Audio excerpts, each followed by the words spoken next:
Donald Trump, President of the United States, has once again shaken up the global geopolitical scene. After shocking the world with his desire to seize Greenland from Denmark in the name of national security, the spotlight is now on America's closest neighbor, Canada.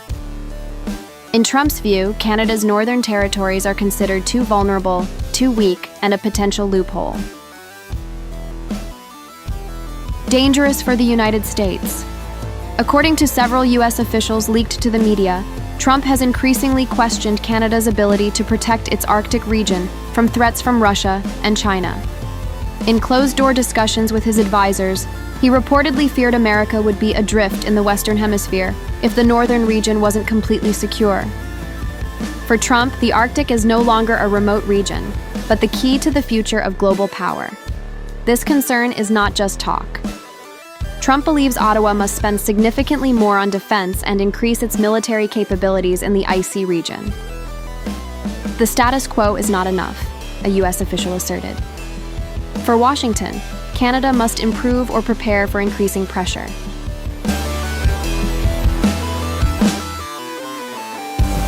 This tension reminds the public of Trump's controversial statement at the start of his second term in January 2025, when he openly called for Canada to become the 51st state of the United States. A statement that was immediately rejected by then Canadian Prime Minister Justin Trudeau, but left a diplomatic wound that has not fully healed. On the other hand, Russia and China strongly reject Trump's threat narrative. China accuses the U.S. president of using the Greenland issue as a pretext to expand his Arctic ambitions, while Russia consistently opposes the militarization of the region and says the Arctic should be a zone of peaceful cooperation, not a battleground for power struggles. However, for the Trump administration, the goal is clear: strengthening American dominance in the Western Hemisphere. Senior U.S. officials have insisted that there are no plans to buy Canada or station U.S. troops on the northern border. The pressure is much more subtle but strategic: deepening military cooperation, increasing joint exercises, expanding patrols, and updating early warning systems in Canadian territory.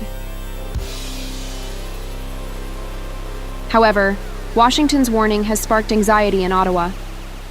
Following a series of controversial U.S. maneuvers, including the kidnapping of Venezuelan President Nicolas Maduro and the proposed annexation of Greenland, concerns have arisen that Canada could become the next target of pressure from the White House. This situation further complicates Canada's position. During his recent visit to Beijing, Canadian Prime Minister Mark Carney surprisingly stated that dealing with China now feels more predictable compared to the dynamic and uncertain relationship with Washington. This is a strong signal that Canada-US relations are at a fragile point. Carney also emphasized that Greenland's future is solely a matter for the Greenlandic people and Denmark. He even voiced concern over Donald Trump's tariff threats against European NATO countries that refuse to support America's Arctic ambitions. The question now is all this simply a pressure strategy to strengthen regional defenses? Or are we witnessing the beginning of a major struggle for influence in a long-forgotten region of ice? One thing is certain: what is happening in the Arctic today is more than just a regional issue. It is a matter of power, security, and the future of the world order. And this story is only just beginning.